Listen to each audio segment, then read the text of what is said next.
Алмаз мырза, саламатсызбы? Саламатсыз. Чектелүү убактыңызды бөлүп, маектешүүгө макулдук бергендигиңиз үчүн ыраазычылык билдирем. Менин суроолорум абдан көп, ошондуктан мүмкүн болушунча кыска жооп берүүгө аракет кылсаңыз. Адегенде, мына жаңы окуу жылы башталарына саналуу гана күндөр калды. Ошол министрликтин жаңы окуу жылынын башталышы менен алдыга койгон топ 3 максаты же тапшырмасын айтсаңыз. Бул жылы окуу жылынын 1-сентябрдан башталарын жарыялап кетким келет. Былтыр билесиздер 15-сентябрдан болсо, өкмөттүн жаңы бекитилген токтому менен быйыл 1-сентябрда башталат. Жаңы окуу жылы менен мен биринчиден баардыгыбыз тең билим берүүнүн сапатын көтөрүүнүн үстүнөн иштешибиз керек демекчимин. Биринчиден, экинчиден өзүңүздөр көрүп атасыздар, азыр административдик өзгөрүүлөр жүрүп жатат. Ушул процессти ийгиликтүү өткөрүүнүн улантуу маселеси турат. Жана үчүнчүдөн биз эффективдүү каржылоо маселеси тууралуу дагы иштерди алып баруу үчүн бир катар иштерди баштап жатабыз. Эң мындай соңку учурда кызуу талкууланып жаткан маселе бул жалпы билим берүү мекемелериндеги мектеп директорлорун тандоо маселеси боюнча да.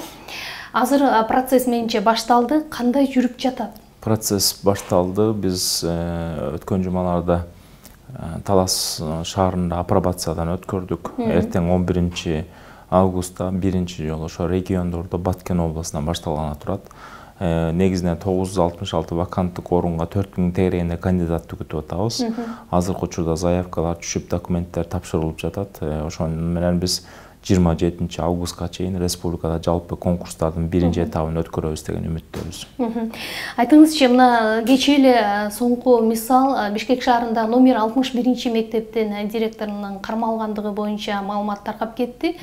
Бул демек буга чейинки ушул система ушул көйгөйдү мындай сыртка чыгарды деп айтууга болобу? Бул эми укук баягы улуттук коопсуздук комитетинин жүргүзгөн иш-чарасы болду. Мен дагы сиздерге окшоп эле интернет айдыңында тааныштым маалымат менен. Анан ооба бул көйгөй бар, ошол көйгөйлөрдү комплекстүү чечүүнүн бир механизми катарында биз ушул конкурсту өткөрүп жатабыз негизинен.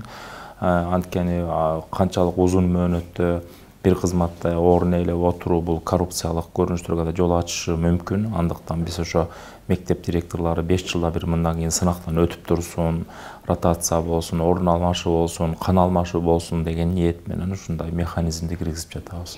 Бирок ошол эле учурда мисалы жаратман мектеп директорлору бар да, алар санарип технологиялар маселесинде абдан көп кыйынчылыкты башынан өткөрүшү мүмкүн. Анан жаш муундагы мугалимдер менен алардын ортосунда бир ажырым пайда болот деген коркунуч же кооптонуу жокпу? Мындай да, эми биз бул конкурс өткөндө эле идеалдуу директорлор келип калат дегенден мен алысмын. Бирок сөзсүз түрдө жаңылануу бүгүнкү күнү керек экенин жалпы коомчулук сезип турат. Бул коомчулуктун талабы экендигин биринчиден эске алышыбыз керек. Анткени билесиздер, мына рекорд 41 жыл, 38 жыл, 26 жылга чейин иштеген мектеп директорлорунун болушу бул жаңылануу керек экендигин айгинелеп турат. Андыктан бул жагы бар. Экинчиден, санарип технологияларды колдоно албаган директорлор кантип бизди келечекте санарип билимге багыттай алат, өзү билбей турса. Анан 2025-жылы биз дүйнөлүк PISA сынагына катышабыз. PISA-нын жүрүү технологиясы бул компьютер аркылуу окуучулар тест тапшырышат. Анан директор өзү түшүнбөсө, анан мугалимдерге жеткиликтүү ал саясатты жүргүзө албаса, анда биздин балдардан кандай ийгилик күтөбүз? Андыктан ушундай жалпы бир өзгөрүүгө муктаждык келип чыкты. Азыркы учурда жалпы Кыргызстанда мектептердин жетишсиздиги байкалат. Мен атайын иликтөөгө карап таянып көрдүм да. Анан мектептердин 25% таза ичүүчү суу менен камсыздалган эмес дейт. Ички дааратканалардын жоктугу 74%-ды түзөт дейт. Ал эми 68% мектептерде ысык суунун жетишсиздиги дейт. Бул билинбеген менен, бирок ошол жалпы билим берүү системасына мындай таасир эте турган көйгөй болуп эсептелет да. Кантип чечип атасыздар? Бул бүгүн чыга калган маселе эмес. Бул Советтер Союзунун убагында эле мектептерде таза суу болгон эмес көбүндө. Ошол эле ажатканалар мектептердин сыртында курулган санитардык гигиенага ошондо эле талапка жооп берген эмес. Бул бая эгемендүүлүктү алганда эле бул система бузулуп калды дегенден алыс болуш керек. Ал эми эгемендүүлүктөн бери өлкө канчалык деңгээлде курулуш иштерин жүргүзүп келсе дагы бүгүнкү күнү мектеп муктаждыгын биз жаба албай келатабыз. 2028 жылы Кыргыз Республикасындагы демографиялык өсүштүн эң чоң чекити күтүлүүдө. Ошол мезгилде мектепке болгон, бала бакча болгон муктаждык абдан артмакчы. Анан жана таза сууларды киргизүү, ажатканаларды иштөө боюнча көбүнчө эл аралык донорлор жакшы иш алып барып жатышат. Жергиликтүү бийлик тилекке каршы бул боюнча бир аз кайдыгер мамиле жасоодо. Андыктан мен ошол жаңы 2023 жылга карата биз билим берүү тармагын каржылоонун системасын киргизүүдө бир жаңы сунуштарды бермекчибиз. Мындан кийин ошого окшогон маселелерди жергиликтүү бийликтин деңгээлинде чечүүгө аракет жасашыбыз керек. Анткени республикалык масштабта 4,5 мың билим берүү мекемесинин суусун, ажатканасын контролдоо бир борбордон бул өтө кыйын. Анан жоопкерчиликти ошо жергиликтүү деңгээлде, ошо мекеменин деңгээлинде чечүү үчүн аракет жасашыбыз керек. Биз азыркы күнү бир топ иш-чараларды жүргүзүп жатабыз. Бул көйгөйдү чечүү үчүн мисалы өткөн жума эле Араб өнүктүрүү координация фонду менен жолугушууларды өткөрдүк. Ал жерде жалпысынан билим берүү тармагы $85 миллион кредит алуу тууралуу келишимдерди даярдап жатабыз. Эгерде алар ишке аша турган болсо, бизде жалпысынан 45 мың бала бакча менен, 45 мың бала окуу, жаңы мектеп менен камсыз болмокчу. Жана 3 мыңга жакын мугалим ошо жаңы баягы инфраструктуралык түзүмдөрдө жакымдуу атмосферада ишмердүүлүгүн жүргүзмөкчү. Тактап айта кетеличи, бүгүнкү күндө жаңы канча мектеп 1 сентябрга ачылат, анан жана авариялык же болбосо чатырларда окуган шарт топ такыр жоюлдубу? Авариялык абалда эч кандай жоюлган жок. Булардын саны жылдан жылга дагы көбөйөт. Анткени Союздун анан калган мектептердин баягы иштөө мөөнөтү келип жетип, жылына 10-20 мектеп керектен чыгууда. Биз 2019 жылы Өлкөчө Кырдаалдар министрлиги менен бирге жүргүзүлгөн анализдин негизинде 245 мектепти авариялык деп эсептегенбиз. Ошонун бүгүнкү күнү 58 үчүн каржы булагы табыла элек. Калган мектептер ошо Сауд өнүктүрүү фонду сыяктуу мамлекеттик бюджеттен, ар кайсы каржы булактарынан, Катар кайрымдуулук фонду сыяктуу булактардан азыр курулуш иштерин баштап жүргүзүп жатабыз. Сентябрь айына жаңы 10 мектептин ачылышы күтүлүүдө, буюрса республика боюнча. Былтыркы жылга салыштырмалуу биз 2022 жылы бир 6 мектептин саны көп болмокчу. Бирок бул жетишсиз, дагы иштер жүргүзүшүбүз керек. Бишкекте эле билим берүү тармагына 3,5 миллиард сом жумшалат экен. Анан жергиликтүү бийликке ушул билим берүү тармагынын эмне кереги бар? Аны ошол билим берүү илим министрлигине мектептерди бериш керек деген маселе жогорку кеңеште бир депутат тарабынан көтөрүлдү эле да. Анан чындыгында шаардагы мектептер ошо министрликтин аракетин көп учурда игнор кылган, мындай аракет буга чейин болуп келген да. Бул тенденцияны кантип жөнгө салууга болот? Туура борбор кала тууралуу өзгөчө мыйзам бар. Ошо мыйзам негизинде Бишкек шаарындагы бир көптөгөн мекемелер түздөн-түз бул мэриянын карамагында. Бишкектеги билим берүү башкармалыгы дагы мэрия тарабынан дайындалып, саясаты мэрия тарабынан жүргүзүлөт. Биз болгону гана мамлекеттик жалпы стандарт жана программа менен гана иштейбиз. Андыктан Бишкек шаарында болуп жаткан алашемдиктер, көйгөйлөрдүн баарын билим берүү министрлигине даректеп элдер сын пикир айтса дагы түздөн-түз жооп берүүчү мекеме биз эмеспиз. Анткени бул жактан ошо башкармалык Бишкектеги. Анан ошол учурда Бишкек мэриясы тарабынан бул суроолорго жооп берилиш керек. Ал жоопкерчиликтер бизге өтүш үчүн каржы булактары менен алар республикалык бюджетке өтүп, биз эгер бирдиктүү саясат жүргүзсөк, анда бул билим берүү министрлигине даректүү суроолор суралса болот да. Муну көйгөйдү чечүү үчүн биз жогорку инстанцияларга кайрылдык. Эми ал бюджетти бизге өткөрүп ал үчүн билесиздер 2023 жылдын жаңы бюджетин бекитип аткан маалда гана кардиналдуу чечимге бара алабыз. Жыл ортосунда билесиз, биз бюджетти тияка бияка жылдырыштыруу кыйын. Андыктан ошол маселени караш керек. Позициясы кандай болуп атат азыр? Өкмөттүн позициясы бирдиктүү саясат жүргүзүүнү колдоп жатат. Өлкөдө регион менен Бишкектин ортосунда ажырым болбош керек, бирдиктүү саясат жүрүш керек. Бирок муну жүргүзүш үчүн биринчи финансы булактарын чечишибиз керек. Демек, кийинки жылдарда бул маселе дагы мындай реформа катары чечилиши мүмкүн экен деп ойлойбуз, анан көрөбүз жатабыз. Абдан жакшы. Билим берүү деңгээли тууралуу сурагым келет. Мектеп жашындагы балдардын 6%га жакыны мындай эмгек мигранттардын балдарын мектептен сыртта калды, барбай калып атышат дейт да. Бүгүн министрликтин бул боюнча саясаты кандай? Биз мигранттардын балдары менен иштөө боюнча азыркы күнү атайын секторлорду уюштуруп биз иш-чараларды бирдиктүү жүргүзүп баштадык.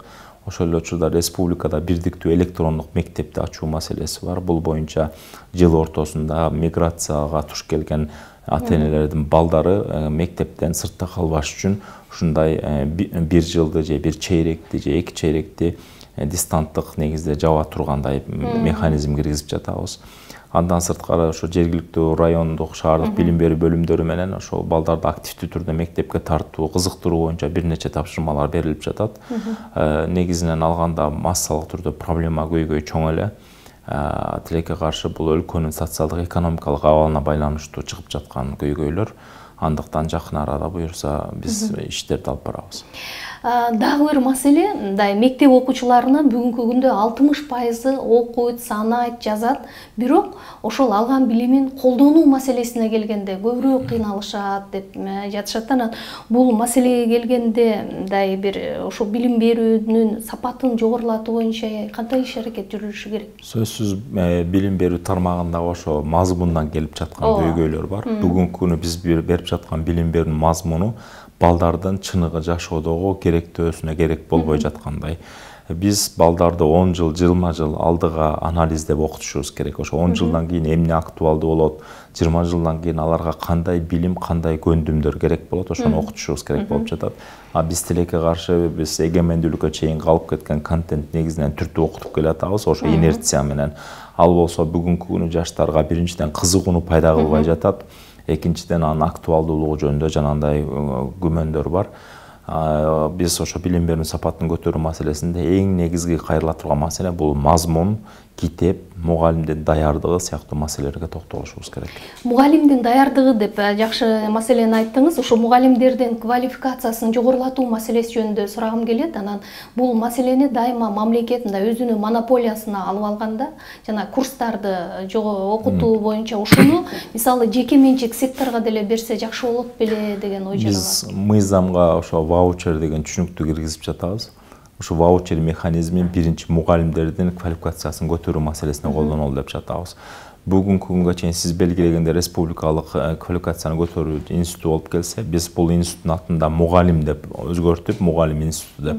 Биз мугалимди бир эле 5 жылда 2 жумага алып келип эле квалификациядан өткөрүп койгон борбор катары эмес, тескерисинче ошол 5 жыл боюнча туруктуу мугалимди көзөмөлдөп иштеп кете турган бир механизм сунуштап жатабыз. Экинчиден монополиядан биз кайтып жана ваучер системасынын кириши менен биз менчик провайдерлерге дагы, эл аралык билим берүүчү атайын ресурстарга дагы мүмкүнчүлүк берип жатабыз. Алар дагы мугалимдерди квалификациядан өткөрөм десе, ошол стандарттын бекитчиси, анда биз аларга дагы мугалимдерди квалификациядан өткөрүүгө мүмкүнчүлүк беребиз. Мындайча айтканда, мындан кийин өзүнүн квалификациялык деңгээлин көтөрүү үчүн мугалим өзү тандап окуйт. Кааласа республикалык институттан, кааласа жогорку окуу жайлардан, кааласа менчик провайдерлерден, кааласа дүйнөлүк Coursera, Udemy сыяктуу платформалардан алып окуса, биз муну квалификация катары санайбыз. Эң сонуну экен, сону. Дагы бир кошумча нерсе, биз областтык билим берүү мекемелери болуп келген, мурда Облоно деген. Алар 2010 жылдан Облоно деген функция жоюлуп, алар областтык метод борбор болуп калышкан. Алар болгону ошо областта мугалимдердин квалификациясын көтөрүү үчүн бир 5-10 кишилик команда иштеп келгенде, бирок 2022 мына сентябрь айынан баштап бул областтык метод центрлар региондук вуздардын астына кирип жатат. Бул саясатты жүргүзгөнүбүздүн себеби жогорку окуу жайларда биринчиден жетиштүү аянтча бар, экинчиден жетиштүү педагогикалык илимий сфера түзүлгөн. Анан ошол атмосфераны, ошол инфраструктураны колдонуу менен биз квалификацияны регион деңгээлинде сапатын көтөрөбүз деп турабыз. Бир жагдай боюнча да айта кетсеңиз, элет жеринде мектептер директорлор эмес, ошо мугалимдердин мындай сапаты боюнчачы аларды кайрадан аттестациядан өткөрүш керекпи, же болбосо мурда ар кандай жагдайда келип калган мугалимдер бар да, алар дагы эле иштеп атат. Алар керек болсо алар өзүнүн жеке репутациясы жок мугалимдер бар да. Мына көрүп атасыздар, сиз азыр массалык түрдө орто мектепте 87 миңдей мугалим бар. Биз болгону мектеп директорлорун бүгүн конкурс дегенде канчалык коомдо талкууга түшүп атат. Ал эми бүгүнкү күнү 87 миң мугалимди аттестациядан өткөрүп чыгуу деген нерсе кире турган болсо, бул чоң баягы дүрбөлөң жол ачышы мүмкүн да. Биз мындай этап менен гана жеңил түрдө бир катар аттестацияга окшогон баягы текшерүүлөр өткөрөлү деп жатабыз. Булар эмне? Биринчиден бул окуу жылы менен жаңы университетти бүтүп келип, 1 жыл иштеген мугалимдерди сертификациялоо жүргүзөбүз. Көз карандысыз агенттиктер келип, 1 жыл университетти бүткөндөн кийин иштеген мугалимди мындай сертификациялашат. Бул дүйнөлүк практика. Бул сапатты көтөрүүгө жакшы бир багыт түзөт буюрса. Анан өзүңүздөргө жакшы маалым, категория деп мурда мугалимдер акча алыш үчүн эмес, бир ал жоюлуп кеткен. Аны кайра кайтарып келдик. Биринчи категория, экинчи категория жана высший категория деп 3 категория менен 5000 сомго чейин айына сыйакы кошуп берүү маселесин чечилди. Бюджетке киргизилген. Мына мугалимдер аттестациядан өтүү аркылуу, эгер ким өз ыктыяры менен аттестациядан өтсө, ушул категорияларды алууга мүмкүнчүлүк бар. Кошумча айлык маяна каралган. Бул да жакшы нерсе. Анан дүйнөлүк Талис деген атайын мугалимдердин рейтингин чыгарган бир система бар. Ошого окшогон биз улуттук системаны киргизели деп даярданып жатабыз. Ошо менен бирге эле биринчи жолу министрликтин тарыхында биз атайын сектор ачтык. Бул билим берүүнүн сапатын аныктаган, баалай турган атайын сектор. Мындайча айтканда, бизде билим берүүнү бала бакчадан баштап, илим изилдөөгө чейин баардык тармакты рейтингтерин чыгарып турган, баалап өлчөп турган атайын бирдиктүү саясат жүрмөкчү. Көп ата-энелер, мисалы биз аймактарды кыдырып, эл менен сүйлөшкөндө мектептердеги демөөрчү болуу маселеси жөнүндө сурашат да, жана камкордук кеңештин иши аркылуу эле каражат чогултуу маселеси күчөйт. Анан жаңы окуу жылынын башталышы менен бул тенденция жоюлабы, жокпу? Ошону түшүндүрүп койсоңуз. Камкорчулар кеңеши жана ата-энелердин акча чогултуу маселесине келгенде, бул жерде бирдиктүү саясат жүрбөй жатат да. Кээ бир мектептер чогултат, кээ бирлер чогултпайт. Чогулткан мектептердин ортосунда да суммада чоң ажырым болуп атат. Кээ бир мектептер айына 2-3 миң сомго чейин чогултуп атышат. Кээ бир мектептер 100 сом чогултат, мисалы да. Анан бүт билим берүү тармагы бул себептен улам жаманаттуу болуп атат. Мамлекет чынын айтканда биз республикалык бюджеттен тек ушу ремонтту жаба албайбыз биз. Журналдар менен камсыз кылуу начар. Бор, тряпка, чака, ошол эле тазалык боюнча гигиеналык баягы нерселер менен жаптып бере албай жатабыз. Ал жетишпегенибиз биз жогоруда белгиледиңиз, ажатканаларды жок дегенде сапаттуу абалга келтирүү сыяктуу нерселерге биздин акча тыйыныбыз жетишпейт. Ал эми кошумча өнүгүүгө, кошумча билим берүүгө, кружоктук иштерди уюштурууга бизде мамлекеттен дээрлик акча каралбайт. Андыктан ар бир мектеп директор өзүнүн деңгээлинде бул маселени чечкенге аракет кылып келатат. Кээ бирлер ата-энелер аркылуу, кээ бирлер гранттар, донорлор аркылуу, кээ бир директорлор эми ата-энелер шарты жок болгон кээ бир тоолуу региондордо эч нерсе кылбай отурган директорлор дагы бар да. Эми биз муну коомдук талкууга чыгарабыз сентябрдан баштап активдүү түрдө. Биз сурайлы деп жатабыз. Ата-энелер билим берүүгө салым кошуш керекпи? Жок, кошпош керекпи? Биздин конституцияда ооба билим берүү бекер деп белгиленген. Бирок биз билимди бекер беребиз, ооба мугалимдин айлыгын төлөйбүз, мектепте билимди бекер беришибиз керек. Бирок мектепте кошумча өнүгүү болсун, инфраструктурасы өнүксүн дей турган болсо, бул жерде ата-энеден инпут керекпи, жокпу, муну эсептешибиз керек болуп жатат. Бул болушу да мүмкүн, бул болбошу да мүмкүн. Мен бүгүн так бир нерсе айта албайм. Муну коомчулук алчык атайын талкууга коебуз. Эгер коомчулук биз ата-энелер кошулушубуз керек бул процесске дей турган болсо, муну мыйзам кабыл алышыбыз керек. Жок дей турган болсо, буга толук түрдө бөгөт коюшубуз керек. Азыр ата-энелер эмне кылыш керек? Ошо мисалы мектеп администрациясы. Ата-энелер коомдук талкуу башталганда ошол процесске пикирин билдириш керек. Анан айтып атпаймынбы, биз авариялык абалдагы мектептерди бүгүн салып бүтө албай жатабыз. Ал эми мектептин ичинде жүрүп жаткан процесске мындай айтылат да, билим берүү тармагы эң көп акча алган тармакпыз мамлекеттен. 54 миллиард сом азыркы күнү бюджетибиз бар. Бирок бул акчанын 90%-тан ашыгы бул маянага кетет мугалимдердин. Бизде өнүгүүгө, ремонтко, түшүнүп атасыздар, кошумча билим берүүгө мындай акча жетишсиз. Андыктан биз сөзсүз түрдө же мамлекеттен каржы булагын көбөйтүшүбүз керек. Бул көйгөйдү чечиш үчүн, же ата-энелерди бул билим берүү процессине анда провайдер катары тартышыбыз керек. Дагы бир маселе, мисалы ошол көп мектептерде мугалимдердин жетишсиздиги дагы эле бар экендиги айтылып жатат. Албетте алардын айлык акысы бир топ эсе көтөрүлдү. Анан ушул көйгөйдү мисалы чечүү жолу бүгүн барбы? Сөзсүз бар. Азыр республикада 950-ге жакын жетишпеген мугалим адис белгиленген. биринчиден кайсы предметтер боюнча бар? көбүнчө так илимдер жагынан жок, анан орус тилдүү физруктар жок. Азыркы күнү ошол апрель айынан баштап өлкө башчыбыздын тапшырмасы менен көтөрүлгөн айлыктын негизинде бүгүн көрүп атасыздар, мугалимдик кесип, мындайча айтканда, артыкчылыктуу кесип болуп баштады. Мурда мугалим таппай издечилик, азыр тескерисинче мугалим болуп кабыл алып койгулачы деп о кишини ортокко салып, уже элдер сурана башташты. Бул биринчи жагы көйгөй чечүү жагы. Экинчи жагы былтыркы жылга салыштырмалуу абитуриенттерден 12% көбүрөөк педагогикалык кесипчиликке тапшырышты. Жакшы экен. Үчүнчүдөн биз жалпы республикалык тестте орто баллды педагогикага 115 кылып 5 балл өйдө көтөрдүк. 5% болду. 5 балл болсо да жакшыраак балдар келсин деп. Көрүп атасыз, саясат дароо мындай өзгөрө баштады.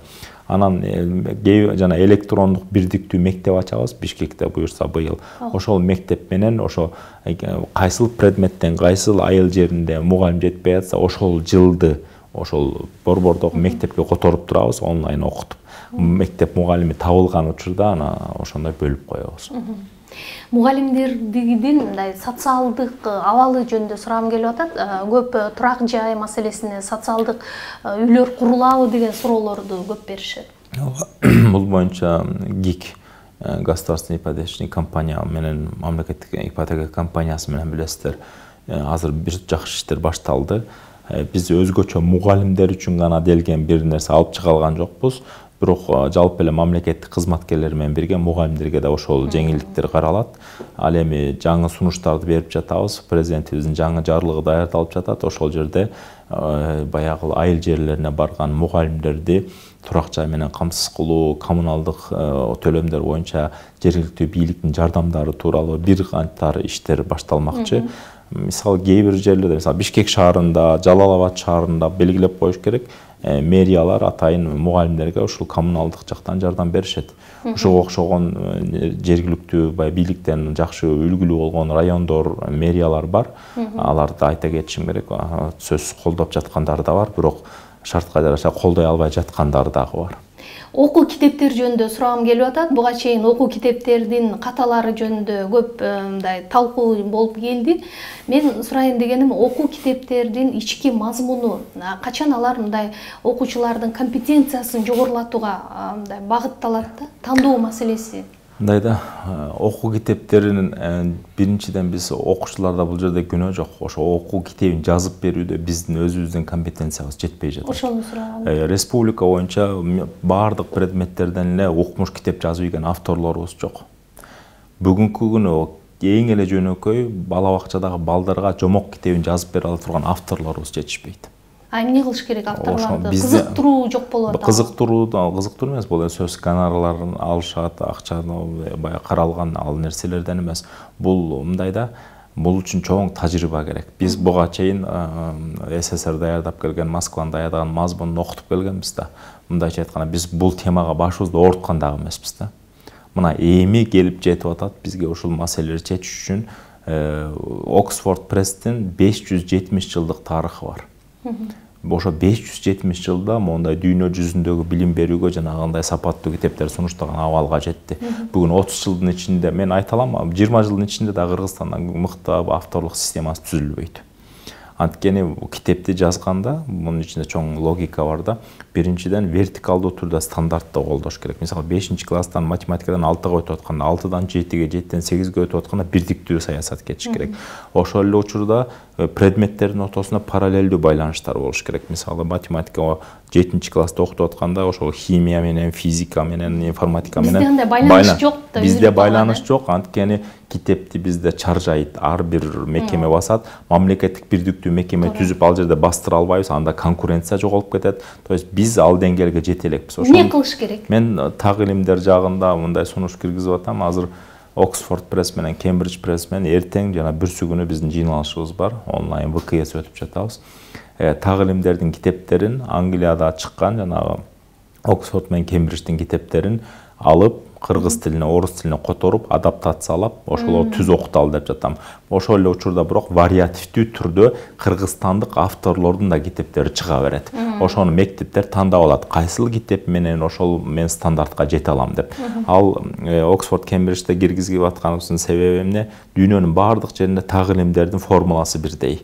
Туурабы? Мисалы суу H2O бардык жерде суу, мисалы 2-ге 2-ни кошсоң бардык жерде 4. Андыктан биз ошо дүйнөлүк деңгээлде китептерди Кыргызстанга адаптация кылуу боюнча иш-чараны баштадык.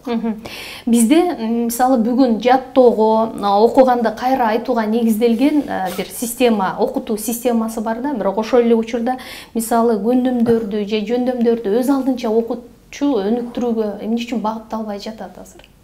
Билим берүү тармагында ошо билим маалыматты жеткирүүнүн бизде методологиясы да начар. Мисалы англис тилин англичандарга үйрөтүү жана англис тилин чет элдиктерге үйрөтүү тууралуу мыкты методология иштелип чыккан. А биздин тилекке каршы кыргыз тилин кыргыздарга жеткирүүчү, кыргыз тилин башка улуттарга үйрөтүүчү методологиябыз жок биздин. Мисалы 11 жыл бою окутуп келаткан билимибиз менен ООРТнын методологиясы туура келбей атат бири-бирине бүгүнкү күнү. Андыктан биз билим берүүнүн түп тамыры менен көп нерсени өзгөртүшүбүз керек болуп жатат. IT тууралуу биз көп айтабыз да, бирок көп мектептерде мисалы 10, 12 же 15 окуучуга бир эле компьютер бар да. Анан ушул маселени мисалы кантип чечсе болот? Мисалы же ал компьютерлер иштебейт. Бул жылы 2022 жылы аягына чейин билим берүүнү өнүктүрүү долбоорунун алкагында Дүйнөлүк банк 25 000 компьютер берет. Бул 1200 мектепке берет. 20-нын тегерегинде ар бир мектепке компьютер берилет. Бул абдан жакшы жетишкендик. Жалпы ошондо дагы 1100дөй мектепке биз ушунча объемдогу компьютер издеп жатабыз бүгүнкү күнү. Эгер түп тамыр менен жаңылайбыз десек. Бирок азыр ар кандай 4-төн 5-тен компьютер сиз айткандай колдонуп келаткан компьютерлер бар. Ошо 22 жылдын аягына чейин ошо эл аралык уюмдар менен гранттар менен иштеп жатабыз. 100% компьютерлер жаңылоо боюнча. Жеке мектептер жөнүндө сурагым келип атат. Кыргызстанда жеке мектептердин санынын өсүшүнө мындай аракет жакшы. Бирок ошол эле учурда алар мисалы лицензиялоо талаптарына келгенде мындай көп кыйынчылыкты баштарынан өткөрүшөт да. Өзгөчө аймактарда ушундай жеке менчик мектептерди ачууга министрлик же мамлекет кандай колдоо көрсөтө алат? Биз 2022 жылдын аягына чейин консолидацияланган жаңы билим берүү мыйзамын киргизип жатабыз жогорку кеңешке. Ал мыйзамда ошо лицензиялык бир топ талаптар алым салынып жатат. Мындан кийин эгер менчик мектеп ачам же бала бакча ачам дегендерге жеңил болмокчу лицензиялоо маселеси. Экинчиден бул лицензиянын талаптары бар эле билим берүүгө мыйзам бекигенде, мыйзам бекиши бул менин колумда эмес да, бул билим берүү министрлиги аны өкмөткө коет, ал коомдук талкууга чыгат, ал жогорку кеңеште 1-2 окуу, 3 окуудан өтөт. Анан качан бекисе ошондо мен аны айта албайм. Ошо механизмдер мыйзамда каралып жатат. Жакында Тынчтык корпусунан бир мектеп директорлору, мугалимдер, ыктыярчылар келди деп маалымат окудук, бирок алар каякка, кандай тартипте бөлүндү, маалымат ала албадык. Ал 30 жылдан бери иштеп келатат Кыргызстанда Тынчтык корпусунун волонтерлору. Быйыл 30 жылдыгы белгиленди. Пандемияга байланыштуу акыркы 3 жылда келбей калган экен. Ошолор кайрадан жанданып келе баштады. Мына биринчи кайрадан 11 ыктыярчы келди. Бул жылы буюрса бир 250-300 тегерегинде ыктыярчы күтүп жатабыз Кыргызстанга. Булардын баары тең ошо биринчиден региондорго бөлүштүрүлдү. Региондордо дагы аларды тосуп ала турган жергиликтүү үй бүлөлөргө жараша болот да. Мисалы, аларды мен 2 жыл бою карайм деген атайын үй бүлөлөр менен договор түзөт ошо Тынчтык корпусу. Ошолордун шарттарына жараша бөлүштүрүлөт. Азыр ошо 11 келаткан, мындайча айтканда ар бир субъектке бирден кетти. Англис тилин түз үйрөтүүдө булардын жакшы салымдары бар. Мен министр катары колдойт элем, эгерде республикада ушул келип аткан англис тилдүү волонтерлордун саны көбөйсө, керек болсо биз мектептерибизге англис тилин эне тили катары сүйлөгөн өлкөлөрдөн мугалимдерди алып келип сабак бердирте алсак да жакшы болот эле. Жогорку окуу жайларында билим берүү маселеси жөнүндө сурагым келет. Мына жакында 5 жогорку окуу жайына университетке өзгөчө статус берилди. Бул абдан жакшы көрсөткүч экени айтылууда. Бирок көпчүлүгү башка, муну мисалы пилоттук кылып, башка окуу жайларда дагы ушул системаны өнүктүрүп кетсе жакшы болот эле дейт. Эми ал мындай да, баардык нерсени жазалыкына массалык түрдө берилбейт. Мамлекет деле жөн эле отурган жок да, мунун баарын эсептеп, калькуляция жасап анан иштеп атат да. Биринчи 5 жогорку окуу жайга бул мүмкүнчүлүктөрдү берүү менен Biz eksперимент кылып көрүп атабыз. Эгер 2-3 жылдын ичинде ошол 5 окуу жай ушул түшүнүктү актай алса, анда бул тажрыйбаны башка жогорку окуу жайларга жайылтып коюш оңой. Ал эми аткара албай калса, баарына чаржайт системаны куруп коюп, баарына эркиндикти берип коюп, кайра чогулта албай калсаң, анда бул жагы начар болот.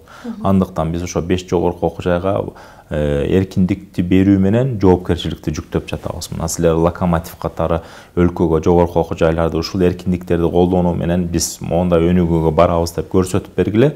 Бул республикада жалпы жогорку окуу жайларга мындай таасир этсин деген мааниде. Дагы бир кызык маалымат окудум. Дүйнөдө мисалы жогорку билим берүүдө мындай индивидуалдуулукка басым жасап жатышат экен да.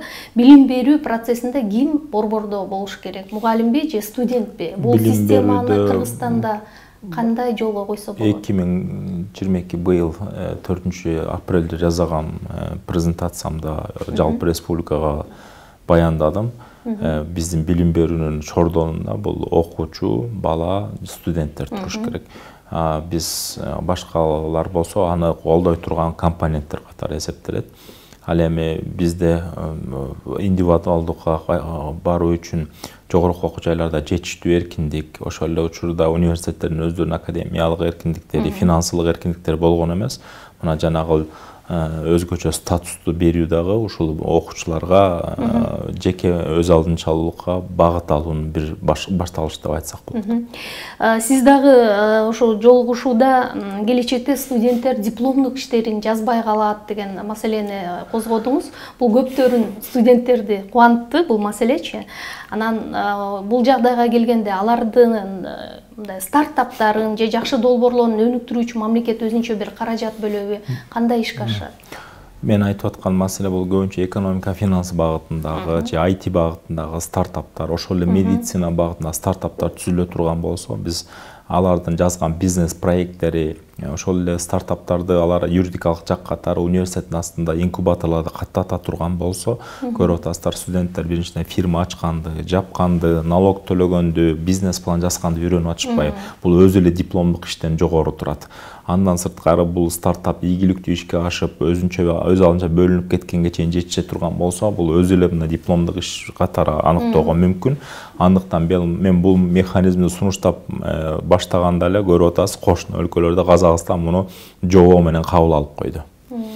Биз Кыргызстанда сөзсүз бул тенденцияга барабыз. Мамлекет өкмөт башчыбыз Акылбек Үсөнбекович атайын тапшырма берди. Студенттерге 100 000 сомдон 300 000 сомго чейин атайын жакшы стартап, жакшы бизнес пландар үчүн кредиттик линияларды ачуу үчүн.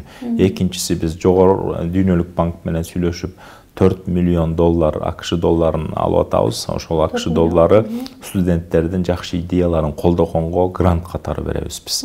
Ошондой идея менен мына Кудай буйрса 31 августта өлкө башчыбыз Садыр Нуркожоевичтин катышуусу менен 31 университеттин астында стартап борборду биргелештирип ачалы деп турабыз. Ошол ачылган борборлордо биз жаңы жылга чейин миңдеген стартаптар негизделет деген үмүтүбүз бар. Жакшы. Дагы бир маселе, мисалы илим жөнүндө айтып калдыңыз да, ошо жогорку окуу жайларында илимдин өнүгүшү кандай жолго коюлган? Мисалы мындай алардын илимий институттар менен өз ара алакасы керекпи? Бизде негизинен илим менен билим тармагы Советтер Союзунун саясатынан улам экиге бөлүнүп калган. Ал учурда илимий тармак мындай импровизация менен, чыгармачылык менен алектенгендиктен аларды коомчулукка, алардын мыкты идеялары түз өтүп кетпеш үчүн, контролдон чыкпаш үчүн аларды сектор кылып бөлүп, академиянын астында атайын жашыруун объект сыяктуу карап бөлүп келишкен да. Ал эми өнүккөн өлкөлөрдүн баарында тең илим менен билим булар бирге өнүккөн процесс. Биз дагы азыркы учурда жогорку окуу жайларга илим тармагын интеграциялоо, тартып келүү боюнча бир топ иштер жүргүзүп жатабыз. Мисалга ала турган болсок, учурда биз университеттердин функциясында болгону билим берүү болсо, азыр биз университеттерге 4 функция киргизип жатабыз. Бул билим берүү, илим изилдөө, бизнес менен байланышуу, төртүнчүсү бул инновациялык продукцияларды өндүрүү маселеси. Жогорку окуу жайлар өндүрүшкө чейин жетиш керек болуп атат. Мына Оксфорд университетинин мисалында 82% бизнестен жана мамлекеттен түшкөн баягы заказдарды аткарышса, болгон 18% студенттердин контракттарына түшөт. Биз дагы 99% студенттердин контракттарын күтүп отура бербей, жогорку окуу жайлар мындайча айтканда инновациялык фабрика катары иштеш керек болуп жатат. Ушуну ишти жүргүзмөкчүбүз. Ал эми учурда биз атайын илимий техникалык кеңеш бар өкмөт башчынын астында. Ошол жерде болгон жыйналышта атайын чечимдер кабыл алынды. Мындан кийин илимдер академиясы менен жогорку окуу жайлары интеграцияланып, институттар менен профилдешкен университеттер байланышып, илим жогорку окуу жайларда да болмокчу, илим улуттук илимдер академиясында да болмокчу. Мындайча айтканда биз азыр илимди интеграцияга алып баратабыз. Убакыт тар болгон үчүн акыркы соңку суроону берейин. Министр болуп бир аз убакыт мурда иштеп кеттиңиз, анан ортодо тыныгуудан кийин кайра министр болуп келдиңиз да. Сиз бул тармак үчүн чоочун адам эмессиз, бирок ошондой болсо дагы жалпы билим берүү системасынын Кыргызстанда мындай толук анализ жасап бүттүңүзбү? Мен ортодо тыныккан жокмун, ортодо да мамлекеттик кызматта иштедим. Бул системадан тышта болдуңуз. Бирок бул 8 айга жакын элчилик кызматта жүрдүм. Бул тескерисинче мага абдан жакшы болду. Чыгып кайра бир ойлонуп, кайра келгенге мүмкүнчүлүк түстү. Ошо 8 айдын ичинде тыштан карадыңыз, буларды жасасам болмок экен, тикил ишке ашпай калды деген ойлорду реализация кылганга жакшы мүмкүнчүлүк болду. Экинчиден бул тармакты 100% анализ жасап бүттүм деген калп болуп калат. Анткени билим берүү тармагы өлкөнүн почти жарымы да. 1,5 миллион окуучу бар. 250 миңдей студент бар. Коллежде 150 миңдей окуучу бар. 30 миң, 40 миңдей профтехте бар. Анан бала бакчаны кошуп отурганда биз өлкөнүн жарымын тейлейбиз. Анан 200 миңге жакын адам эмгектенет. 186,5 миң киши иштейт бизде.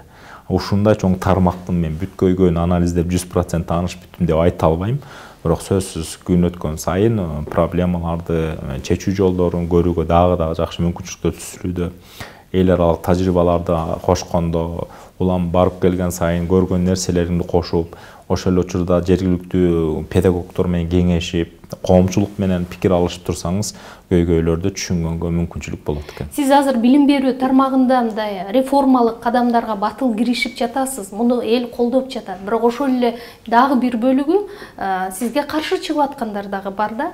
Анан кээде мындай ушул кадамдарды эмне үчүн кылып атам деп бир өкүнүп кеткен учуруңуз болбойбу же эми аягына чейин чыгам деп эле турасызбы? Ооба, сөзсүз 100% элге эч ким жаккан эмес. Туура. Пайгамбарлар да жаккан эмес. Андыктан мен 100% элге жагайын деген менин максатым жок. Мен болгону туура болгон нерсени жазайын деп атам. Анан мен жазап бир саясий карьера күтүп, анан бир нерсе кылайын деген да ниетим жок. Мен билим берүү тармагына ушул Кудай берген нерсени аткарып, аягына чыгарып, Кудай буйрса убактым жетсе. Анан эч нерсени карабай, укпай өтүп кетем деген ойдомун. Бир гана нерсе убагында көп критика болгондо, мындай жүрөгүм ооруп, аябай окуганда ойлончумун, сиз айткандай, каап ушуну келбей эле койсом болмок же каап жасабай эле койсом болмок депчи. Азыр окубай да калдым. Кеңешчилерим, менин прессадагы бөлүмдөгү балдарым баары айтышат, агай сиз окубай эле коюңуз, сиз түз жолдо кете бериңиз, калганын биз карап турабыз деп. Андыктан мен азыр соц тармактагы критиканы деле кабыл албай калдым. Эгер туура сын болсо, сөзсүз аны мен оңдогонго аракет кылам. Бирок баягы билесиң да эмнеге сындап атат, артында эмне жатканы көрүнүп турат. Аны билген учурда муну баягы күлүп өтүп кеткенге арга жок. Ушинтип иштеп атабыз. Албетте бул өтө түйшүктүү тармак. Анан бул иште сизге ийгилик каалайм. Рахмат чоң. Дагы жолугушчу жолдор болсун. Жакшы душманыңар болсо, билим берүү министри бол деп каргасаңар болот. Мен дагы коомчулукка кааларым ошо жазалып жаткан иштерди туура кабыл алып, биз жазап жаткан ишибизди каяка баратканыбызды толук билебиз, позициябыз так. Келечекте бул жерден кандай картина чыгарын да көрүп турабыз. Андыктан коомчулуктан бир аз сабырдуулукту, анан түшүнүүнү суранам. Буюрса жакшы болот, билим берүүдө чоң өзгөрүүлөр болот. Буюрса. Рахмат.